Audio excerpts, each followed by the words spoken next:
Olá! Hoje a gente vai mergulhar em uma questão que é ao mesmo tempo superpessoal e universal, mas olhando por três ângulos completamente diferentes. Vamos explorar como grandes pensadores enxergam a nossa mente, o porquê do nosso sofrimento e, claro, os caminhos para o bem-estar.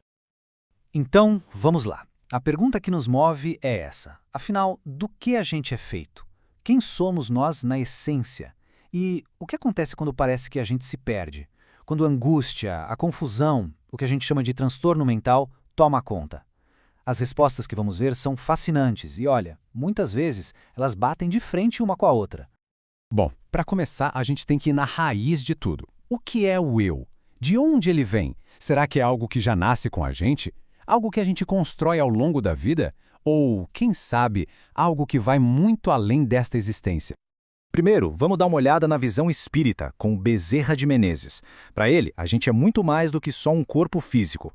O ser humano é, na sua essência, um espírito imortal que dá temporariamente ligado a um corpo. E o que faz essa ligação?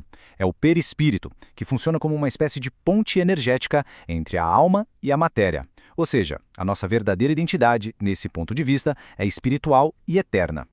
Agora, olha só o contraste quando a gente vai para Carl Jung. Aqui, o eu não é uma alma que já existe, mas sim um potencial que precisa ser realizado. Pensa assim, o ego é a pontinha do iceberg, é a nossa consciência do dia a dia. Mas a totalidade de quem somos, o self, é o iceberg inteiro, incluindo a parte submersa. E a jornada da vida para Jung é a individuação, um diálogo constante com essa parte profunda para a gente se tornar quem realmente é. E aí, vem Michel Foucault e vira a mesa completamente. Para ele, essa ideia de um eu interior, seja espírito ou psique, é uma ilusão.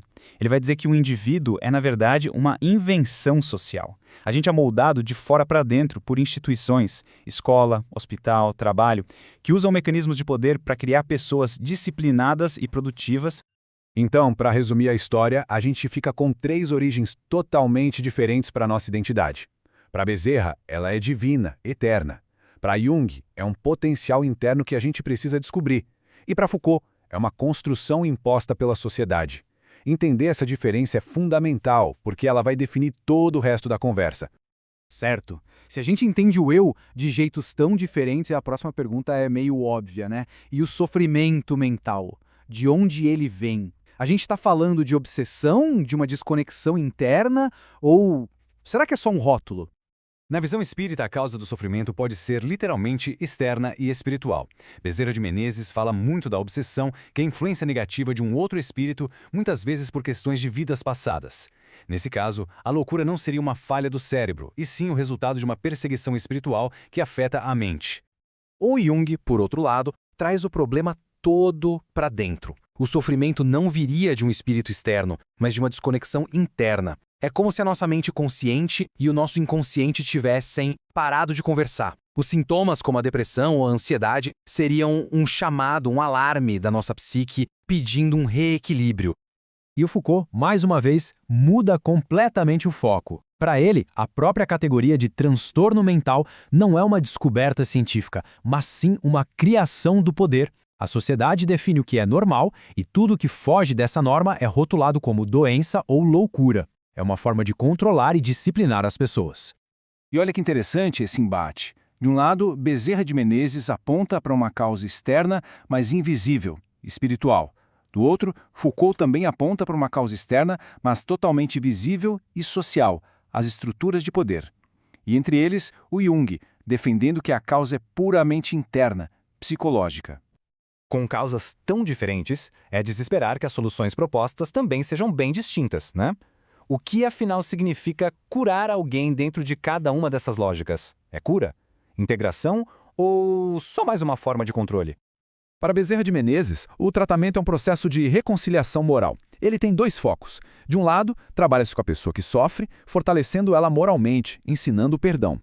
E do outro lado, que é bem particular dessa abordagem, existe um diálogo com o espírito obsessor para tentar convencê-lo a abandonar aquela vingança.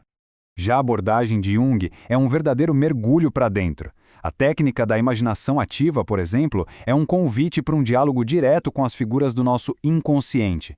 Não é só sonhar acordado, é uma interação consciente e séria com essas imagens internas para construir uma ponte entre o que a gente sabe e o que não sabe sobre nós mesmos. E o Foucault? Bom, ele olharia para essa ideia de cura com muita desconfiança. Para ele, muitas terapias podem ser só formas mais sutis de controle. O grande símbolo que ele usa para isso é o panóptico. Imagina uma prisão onde o guarda na torre central vê todo mundo, mas ninguém sabe quando está sendo vigiado. O que acontece? O prisioneiro começa a se policiar o tempo todo. O ponto central de Foucault é que esse modelo se espalha por toda a sociedade. A cura, a terapia, podem funcionar como essa torre de vigilância, fazendo com que a gente se autoexamine e se ajuste o tempo todo a uma norma social. O objetivo, nessa ótica, não seria a liberdade, mas a normalização, nos tornar sujeitos mais dóceis e úteis para o sistema. Certo. E no final das contas, o que tudo isso significa para a forma como a gente se vê e como a gente vive em sociedade? Quais são as implicações disso tudo? A grande divisão, no fim, parece ser essa.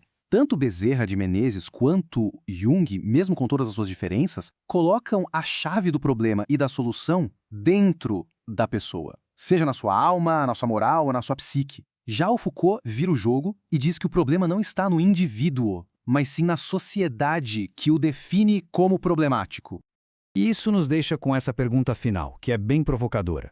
Quando a gente fala de saúde ou de transtorno mental, quem realmente está no controle dessa narrativa? É uma verdade da nossa alma imortal? Um processo da nossa psique profunda? Ou será que é uma definição imposta pelas estruturas de poder que nos governam? A resposta, talvez, dependa muito da lente que a gente escolhe usar para enxergar o mundo.